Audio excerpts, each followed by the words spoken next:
This is Mutant, and you're listening to Dialogues at the End of Democracy.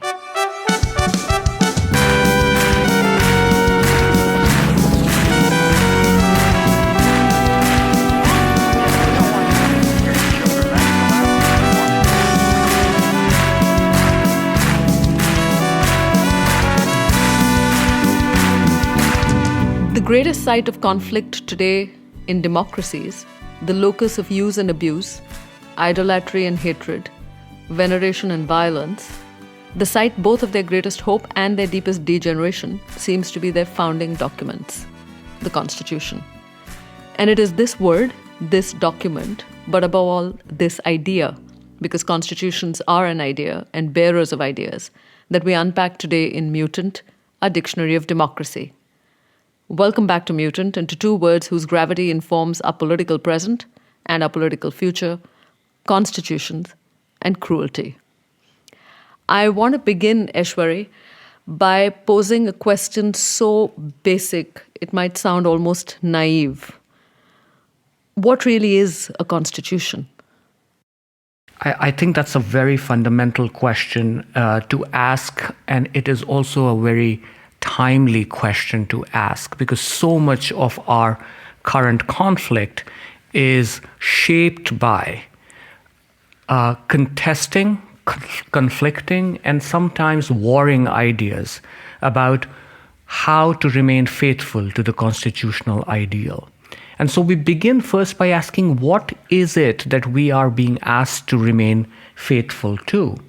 And perhaps a fundamental and even clarifying thread already running through your formulation is simply this: that the contemporary crisis of democracy must be viewed as part of a broader history of reading and not reading the Constitution.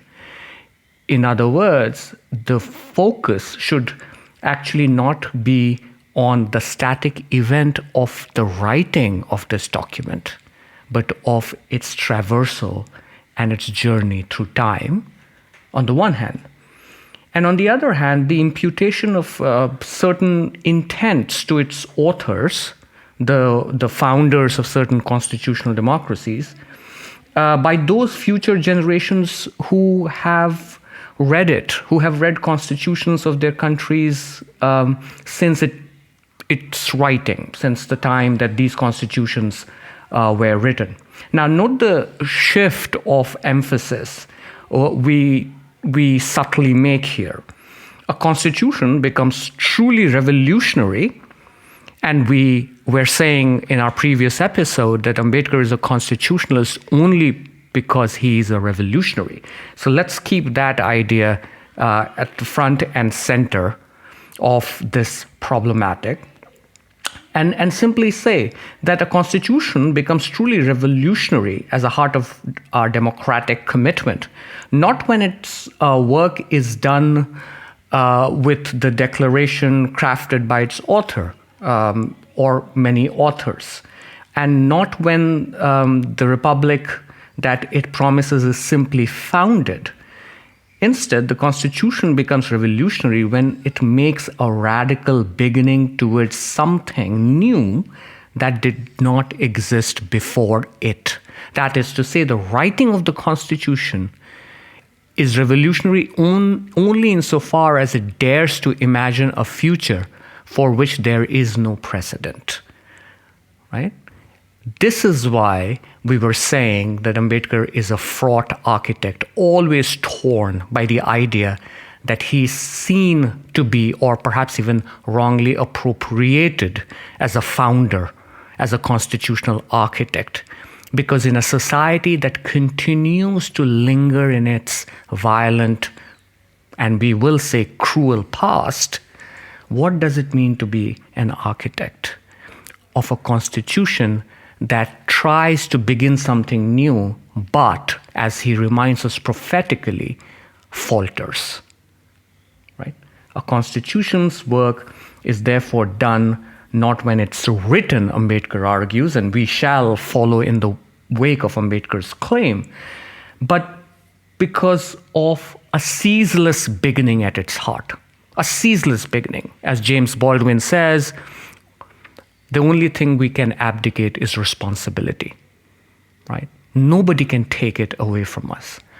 To answer your question, the Constitution is this responsibility to beginning again and again. And it is in that sense, let's already footnote something that we will do in Mutant, is to place Ambedkar and James Baldwin in a constellation of thinkers of our radical democratic future. Now, that already means that rather than the art and the act of writing a constitution, what is now fundamental to our democratic commitment and survival itself is a constant act of reading and rereading this document, and thus of interpreting it.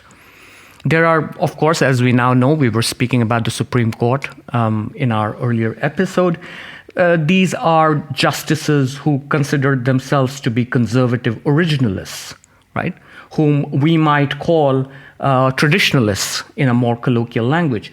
These are judicial conservatives and even neoconservatives who see the Constitution as a repository of pure, immutable wisdom that the American or French or Indian founders bestowed upon future generations, a certain truth, and which must be strictly adhered to in the letter and spirit of a constitutional and judicial orthodoxy.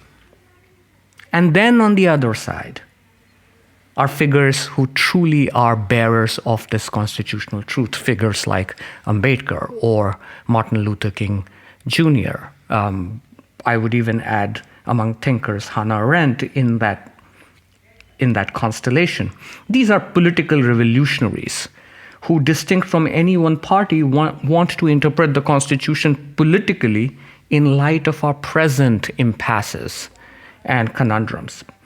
And beyond doubt, as we can easily gauge, it is the second way of reading the Constitution that is truly revolutionary. For one simple, perhaps even irrefutable reason alone, to read and reread a text, as Ambedkar says, is the first freedom. To be banned from reading is servitude in its purest form. To cut through its stasis and subject it to a structure that speaks to our moral impasses today is the only measure of our constitutional freedom. You speak just powerfully about these two ways of reading the Constitution, and we see this play out, as you noted, in the Supreme Court in the United States, in India now frequently. As citizens, what is that kind of relation to the Constitution? And I know you've touched on it, that is most fertile. Here is what I see happening around us all the time. I see a veneration, a treating of the Constitution as sacrosanct. Mm-hmm. And in the process, a lot of what now happens, which is in the name of the Constitution, using the Constitution, wrongs done in the name of the Constitution, coming to pass because we have inscribed so heavily the Constitution almost in countries like ours as a theological document, with that quality of being the highest law, right? And as citizens, what is that responsibility that you speak of to examine, interpretations? Citizens interpret for themselves, but in the end, citizens are bound by the interpretations made by officers of the court, right? As citizens, how do you come to interpret? How do you stand for these interpretations? How do you stand for that rereading relentlessly as we see judgments start to come that seem fundamentally against the very constitutional ideals that they speak in the name of? It takes us back to something we were saying just a few minutes ago, is the originalist position. And I'm glad you bring the theological charge, the theological resistance, as it were, to political truth that is at the heart of the originalist maneuver, And this is true of the United States. This is true of India, where B.R. Ambedkar is often, is almost a Jeffersonian figure. You simply appropriate this figure for different purposes. And, as Hannah Arendt would say, God knows Ambedkar is inappropriable, right? And that is perhaps the only redeeming feature of this impasse. So I will say this much most directly to your question. The limits of the originalist position are very clear. Their reading is devoid of any sense that the Constitution must be able to address the impasses of the human condition in light of what you will perhaps call, or you just did, the dynamism or the movement of human history. We were saying even in the last episode that the recent Supreme Court decisions is an attack on some of the guiding principles of our very idea that we are equally human, right? And in that sense, the originalist position is simply a refutation of that idea. And we will unpack in different ways how and why. But more importantly for now, let's say that the originalists also do the drafters and founders themselves grave injustice.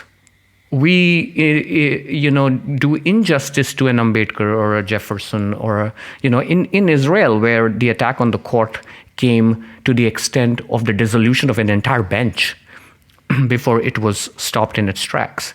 We do in that, in that spirit, we have forgotten that the founders and the drafters of these constitutional documents ought not to be burdened post facto, hundreds of years after their death, in India's case more recently, by burdening them with a moral intelligence that is made to answer to our contemporary problems, as if they knew, as if the American founders who believed that American citizens should be allowed to form armed militias against federal power, actually knew that at some point physical and armed combat can involve something like drones or semi-automatic weapons, as if we cannot make that interpretation in light of our contemporary ability to destroy life itself.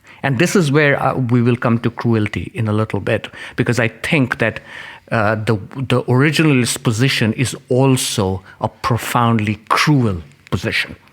This is not to say that only conservatives are cruel, but this is to say that the originalist attempt to focus on the writing of the Constitution as opposed to our reading of the Constitution harbors within itself a deep kind of political malice in which cruelty is the very point.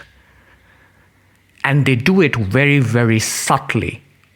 They do this sort of or they perpetrate this sort of cruel wrong very, very subtly, simply by ascribing or imputing to founders a certain kind of moral intelligence that must be available with all the answers to the problems of the now and of the tomorrow, right? But we know this much: no moral political thinker, let alone a political founder, has ever claimed for himself or herself that sort of a static transcendental truth, right? That might even be remotely adequate to answering the future impasses and dilemmas of political life. We do not read in figures like MLK or Jefferson or Ambedkar or Gandhi the idea that here is the truth that will forever remain truth. In fact, Gandhi was famously resistant to that kind of idea. His autobiography is in fact called My Experiments with Truth. It was always a matter of doubt and, to use Ambedkar's word, a matter of error. So in that broad sense too, the originalist position is a refusal of reading and not simply misreading. I do not think that they read the Constitution. And so to just tie this definitional problem of a constitutional up, we can simply say that we ought to let the Constitution respond to the truth as it today stands, to the truth that the preceding generations simply did not know. They could not have known it in an epistemic sense. They could not have known it in a social or political sense, let alone a moral sense, and most importantly, in a planetary sense, right?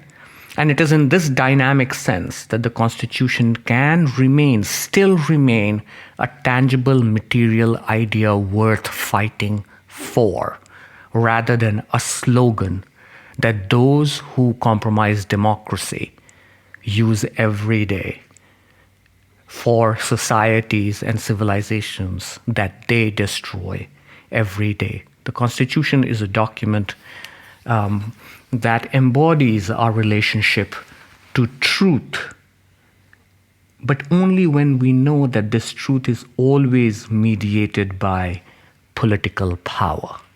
Whether we desire it, whether we are those who resist it, truth is mediated, is never untouched by power.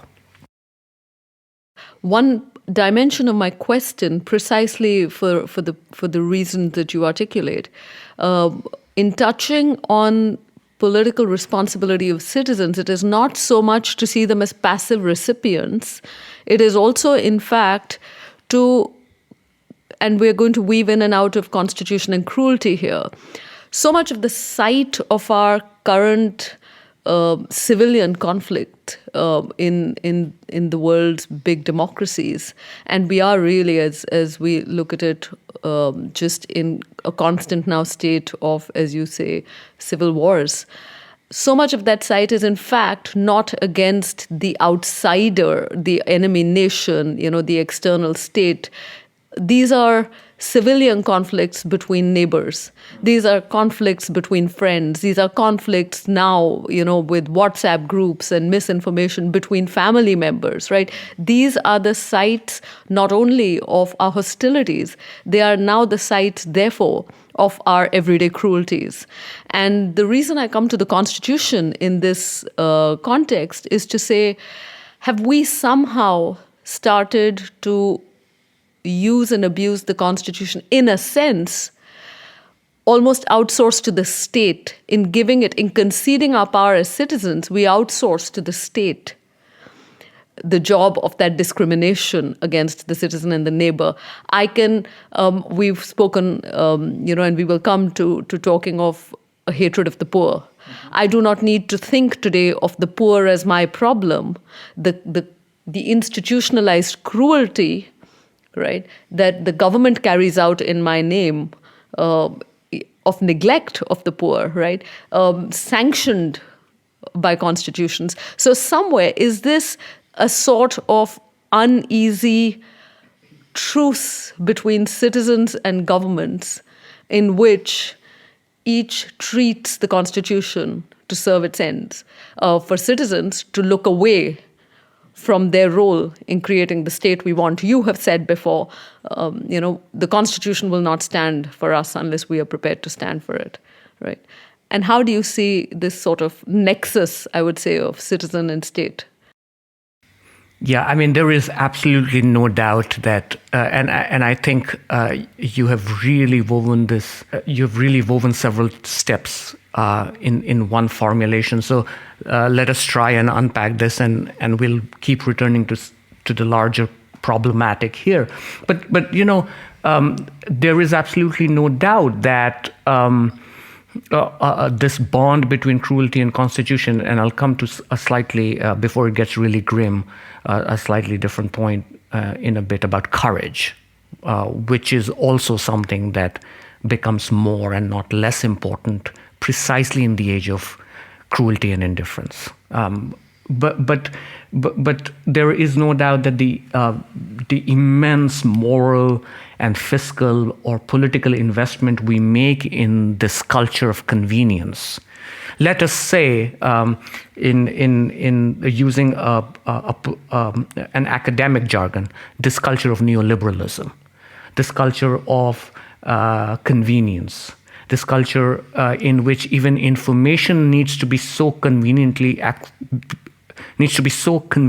accessible that it does not matter whether it's information or disinformation, right? So, this culture of convenience is never too far from the culture of danger and of endangerment of life itself.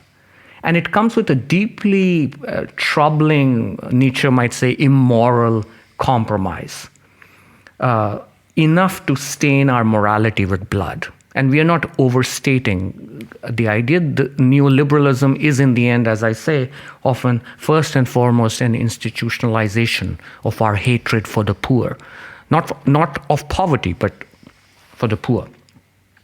And what we call convenience is not simply a shift of our common good, as it used to be called, right, to individual interest or self-interest, right? It is also the creation of a new economy, neoliberal economy, if you will. It is also the creation of a new economy in which our bargain with death, that is to say, as the pandemic made clear, as rivers were found littered with dead bodies, right? It's a new economy in which our bargain with death, our ability to live with death around us with a certain kind of disdain, even indifference, finds its governmental form, right? Convenience is this cruelty given governmental form. So in many ways, I agree with you that the degeneration of citizenship, a certain sort of virtuosity linked with democratic life, has something very, very important and fundamental to do with the degeneration of democratic self-government and its very idea, right? Which is why I think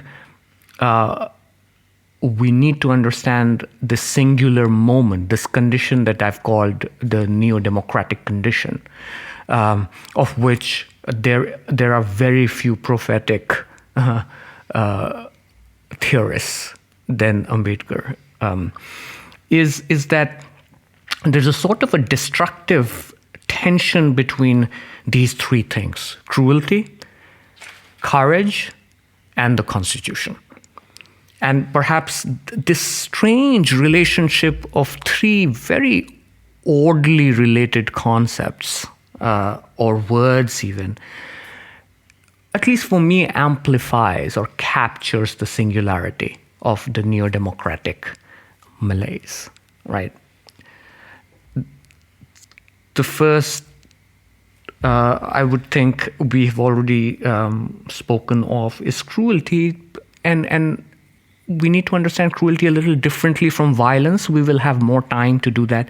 But for now, let's simply say that cruelty is now entrenched as a political strategy in liberal democracies, like it had been never before, for such a protracted, consolidated period of time. In India, we have reached or completed almost a quarter of a century, 30 years actually, and just over, to that first or preliminary act of what I call majoritarian signature, which is a destruction of a 16th century mosque, from which begins a period of slow, catastrophic violence, which is actually constituted or composed of long periods of non-violence. Right? Cruelty is sometimes simply empathy. Cruelty is sometimes simply patronizing dismissal. Cruelty is sometimes snobbery, which is an act of making someone's inequality hurt, physically hurt. So, to call something political, in this case, political cruelty, is simply saying that it has become an electoral strategy, right? And that making electoral of extreme violence. Think of that. The making electoral of cruelty for such a long period of time, even Nazism did not last this long. National Socialism or fascism, Italian fascism, has not lasted this long. So we are in the heart, and I would in fact say in the midst, not even in the, we are still peaking of this neo-democratic condition, whose, I would say, whose archaic past, very archaic past, brutal, blunt temptations to violence, is now indistinguishable from its remarkable technological appetite and overt bureaucratic sanction. This is what we must register as a sort of a fascist competence of taking life, but also creating a culture of convenience. Right? If you combine these two elements, you see why these governments, the post-Brexit Conservative government in Britain comes to mind, but others too, invest so much of their energy to public infrastructure, to public goods. In that sense, the American right or the American conservative tradition is a peculiarly anachronistic, old school barbaric political form, because it opposes even public infrastructure. Other movements of fascist control have actually appeared now and continue to appear now as more sophisticated. They invest in infrastructure, they don't oppose it. So what we have now is an archaic past that has been grafted into and taken on a new sort of technological appetite, a new sort of bureaucratic competence. And what makes cruelty, therefore, political in this sense is not only the fact that it now rides on governmental sanction, but also the perverse truth, in fact, that this sanction to violence is not considered a crime anymore. Unpunishability of public crimes is the heart of the neo-democratic project. It would give us hope if some of these frontline leaders and political and elected officials accused of and guilty of organized crimes and pogroms were for once held accountable and punished. I think the United States in that case fares much better than many other countries, because a former president can still be indicted by a federal grand jury. That has not happened in any other liberal democracy. So there are of course differences in the current moment across different constitutional traditions. But that is precisely why we ought to read constitutions differently, as opposed to keeping them or making them what you were calling sacrosanct, right? And this is why the notion of courage becomes so important. I believe, because things can get really grim unless we point out that there is a third possibility here. Apart from a theological constitutionalism, to take your formulation or rephrase your idea, other than a theological constitutionalism and an unstoppable delirium of political cruelty. And that third, which we were calling responsibility in another or an earlier episode, can be condensed in the idea of political courage, right? To courage, I believe, is tied the very future of our freedom in democratic societies, because the loss of freedom will now not necessarily involve the loss of democracy. We should stay with courage, but I want to come back just briefly to cruelty. And in a sense, I sometimes return us to fairly simple definitional sort of zones for one reason. When we use the word, in this case, cruelty, how are we distinguishing it from acts of violence? I think for me, what I'm trying to understand, because you alluded to this as you spoke, cruelty can take many forms. particularly now in the neo-democratic sort of project, it can take the form of neglect. It can take the form of indifference. It can take the form, as you and I have spoken previously, of a love of political stability, right? Of stasis. What distinguishes cruelty from other acts of violence? And what makes cruelty that turning point at which this degeneration becomes, almost irredeemable? And I also take, as part of this sort of question, Judith Shklar's formulation of putting cruelty first. Why must we put cruelty first if we are to rescue democracy, or if we are to return to democracy, its originary promise? Yeah, I mean, you bring a very, very important figure in the conversation, someone whose constitutional liberalism or commitment to a certain kind of radical liberalism, let's call it, is remarkable for that reason. She is one of the few who thinks of cruelty as both an effect of, but a driver of modern politics. For the longest time, cruelty appeared in political thought as something that we perpetrate towards non-human species, towards animals. You think of the utilitarian tradition, you think of Jeremy Bentham, Shaftesbury, that entire English tradition, you think of Hobbes. In so many of these thinkers of the modern governmental tradition, thinkers of sovereignty, cruelty is something that is reflective of a state of nature. It is a condition, or it is a word that describes not politics, but an absence of it. It is a condition that captures, or it is an act that captures not the human subject, but its lack. Judith Shklar has this remarkable claim in this essay you cite, Putting Cruelty First, and she says that the only other tradition that takes cruelty to be of something of importance is the religious tradition.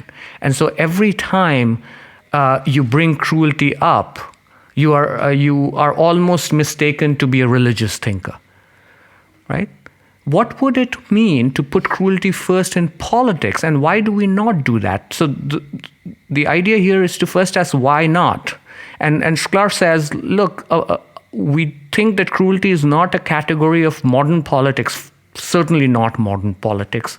Of course, monarchs and kings have often been bloody and cruel. But it does not belong to modern politics simply because everyone has somehow agreed to agree that nobody is interested in cruelty, right? We just are not interested in cruelty because it doesn't serve any function. That shift that is associated sometimes in misreadings of Foucault's work, Discipline and Punish, where Foucault argues that the becoming modern of our society is linked to a new economy of power in which violence would henceforth not be wasted. Energy would be saved and more judiciously deployed by turning it away from harming, from our ability to harm someone's body, towards our commitment to reforming someone's soul. Thus the birth, as he calls it, of the modern prison. That is where we reform someone's soul. Why hurt him where we can deploy his body for a new kind of economy? And that has been a ground-shifting argument for many, many reasons. But one of the problems of that, byproducts, let's say, or effects of that, has been a sustained disregard of the idea, on the one hand, that cruelty passed away, that it is way too archaic a category to be used to understand our modern compulsions, and on the other, a certain commonplace use of cruelty. It's everywhere. Everyone uses the word, right? And so these two paradoxical ways in which cruelty appears as a concept and as practice in democracy today needs to be deconstructed very, very carefully. For me, what separates cruelty from violence is its absence or lack of degrees. You are not more or less cruel. You are not, it's just as you can be more or less violent. You cannot be more or less cruel. Cruelty is violence without measure. Unlike violence, which has got a certain kind of ends, a certain kind of purposefulness at its heart, you want to be violent. Think of revolutionary violence. Think of fascist violence, right? Think of racial violence. In each of these, there is a certain purposefulness. There is a communal aim. Think of sacrificial violence towards humans and animals. There's a certain kind of aim or end at their end. Cruelty has no such end. Cruelty is violence for the sake of violence, and therefore it decomposes not just the victim, but the perpetrator himself. And that is why cruelty, unlike violence, cannot be captured only through words like riots and pogroms. Cruelty is decomposition. Unlike violence, above all, and this should be, I think, said again and again, cruelty is a sort of extreme violence that cannot be periodized. In Foucault, as we were saying, violence goes through different epochs, strategies, different kinds of human temptations can be associated with or relegated to different kinds of historical epochs and periods. We can call a certain kind of violence very medieval. Remember, that is another word we have come to use. It's not chance in the Indian context when certain kinds of violence are called medieval, right? Cruelty is violence without period. In fact, let us go further and simply say that cruelty is the return of the archaic, the relentless return of the archaic as new.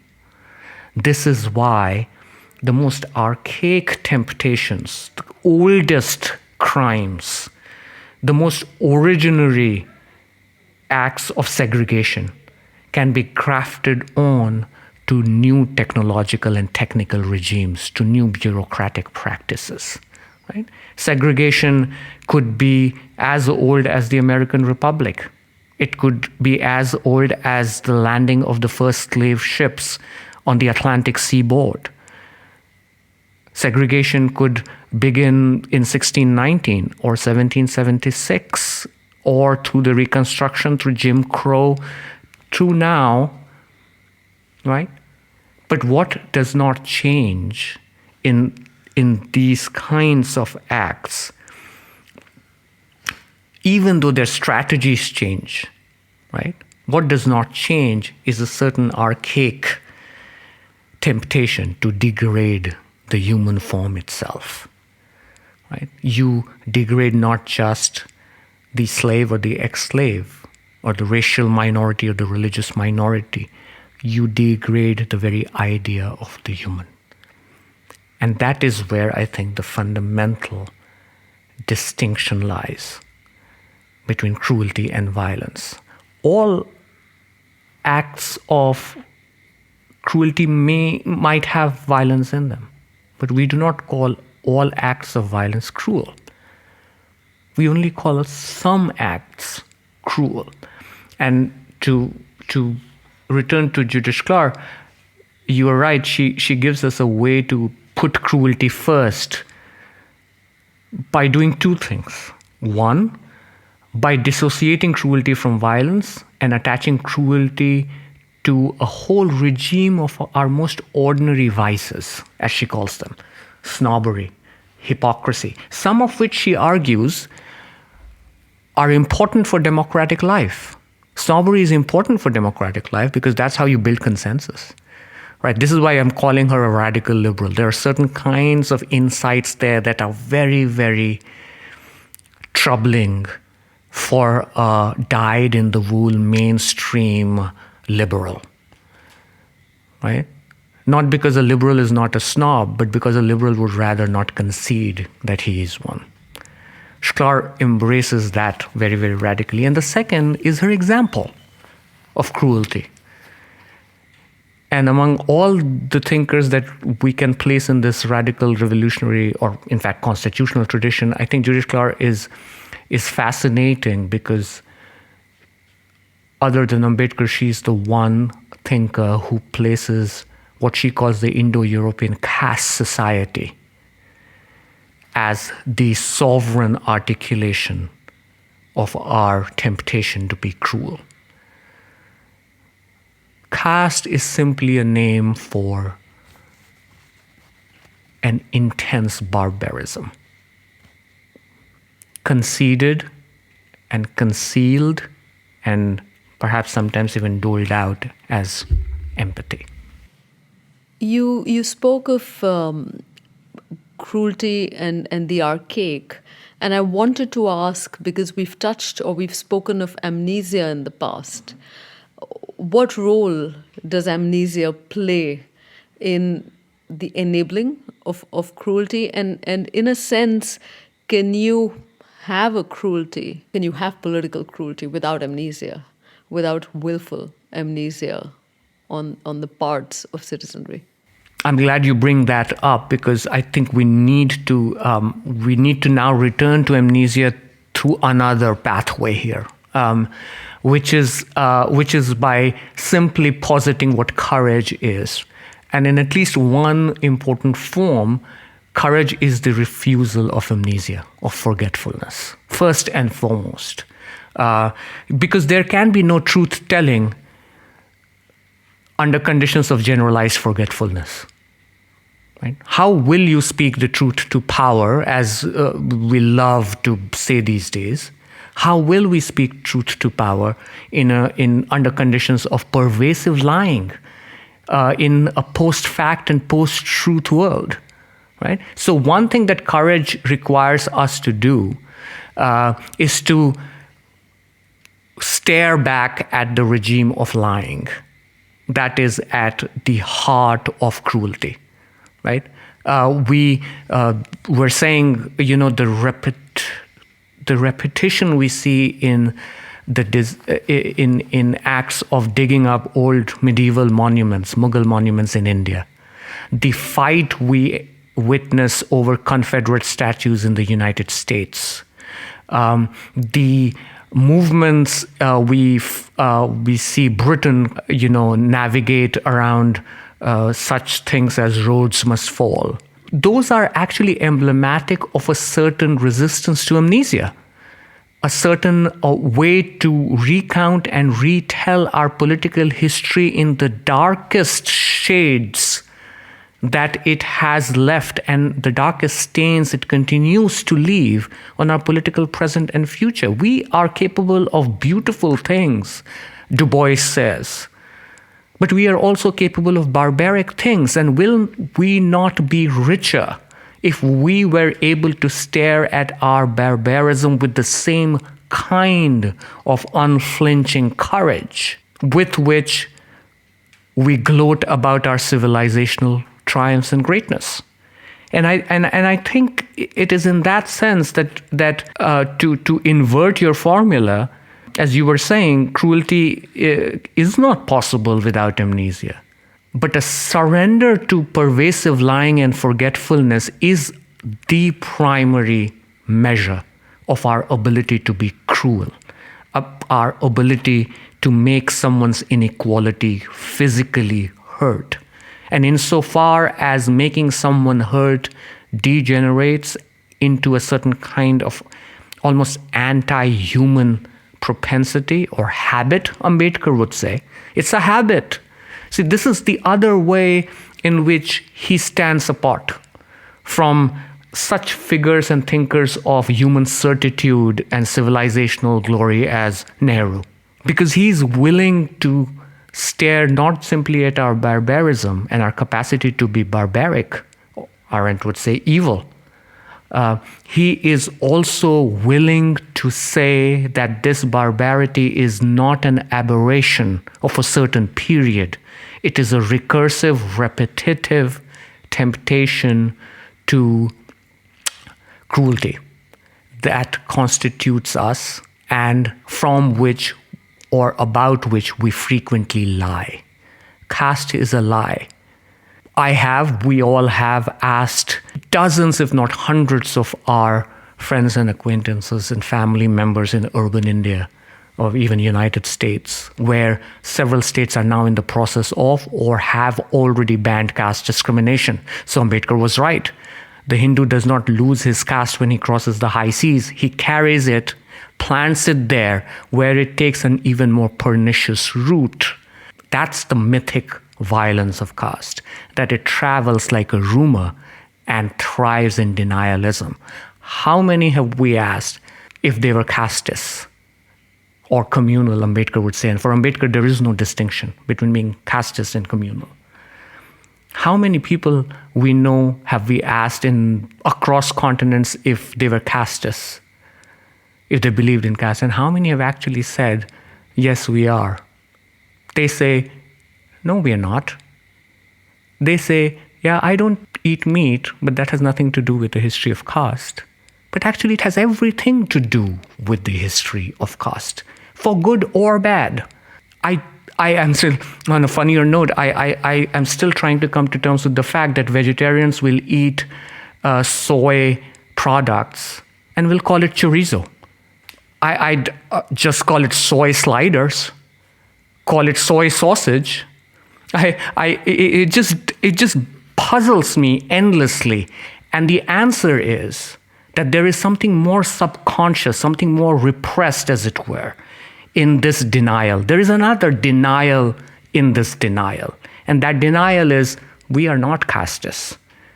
So cruelty of caste, but not of caste alone, is impossible without this denialism.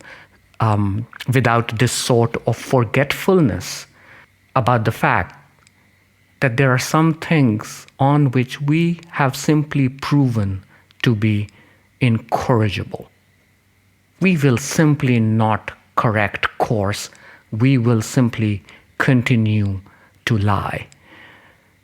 It is what Isabel Wilkerson calls in her book Caste, the fountain. That's not her word. Her expression is, I would say, fountain of our unexamined grievance. The refusal to live an examined life. What sort of liberalism would that be? That does not examine itself. And that examination is what Judith Clark enters us with or into, or takes us into, when she calls this regime a regime of ordinary vices. It's insult and death eventually by a million small cuts rather than overt sacrifice. We're going to close, but I think I need to bring a question back to you, tying these threads together. If courage, and courage is, as you have said, the only, not just antidote, the only resistance, both to political cruelty, but also to the abuse of the Constitution or to Constitution to feed these cruelties. What would political courage in democracies look like today? What is courage in the face of the neo-democratic condition today? Yeah, that would be, I think, a good moment to bring this third idea into our triad, and also refers back to the previous episode in which we did talk a little bit about Constitution and its relationship to cruelty. The problem with courage is that it's also an ambiguous concept. And I want to just give one example of this. On January 6th of 2021, an entire army of white supremacists carrying Confederate flags riots through and just simply storms into the seat of democratic government at the heart of what we call the free world. And we saw more policemen injured in that riot or insurrection, as it's sometimes called, often called actually, and that is also an abuse of that word, than ever before in recent American history. Now, some celebrate that act of storming the US Capitol as an act of courage, because here were the people who stood by their truth. And so one thing we need to remember is that what brings courage back away or pulls it away from this vortex of unraveling, moral unraveling, is the Constitution. But what saves the Constitution is courage in this regime of general cruelty. And this is why I began by saying there is a very destructive, perhaps an irresolvable tension between Constitution and courage. But we need both. We need one to pull back the other from the brink, because it is to this relationship between courage and the Constitution that the future of political freedom might lie. As we just said early on, and Ambedkar says, in the Constituent Assembly, as India is on the verge of becoming a constitutional republic, we might not be able to keep our freedom for long. We might lose our... In fact, he asks it, and this is not his rhetorical question. He poses it as a question when he says, will we keep our freedom or will we lose it again? What is he saying? He's not saying India will become a dictatorship or an outright tyranny. In fact, and quite to the contrary, he's saying that the next time we lose our freedom, we will lose it because of the democracy we have given ourselves. And this loss of freedom under conditions of democracy is what I call neo-democracy. This is the real new reality, even truth of democracy. To speak this truth, simply put, is what courage is. A courage that might be anchored only in a community of unflinching truth tellers. And they come from all walks of life. Right? This is the other academic hubris we need to correct ourselves of.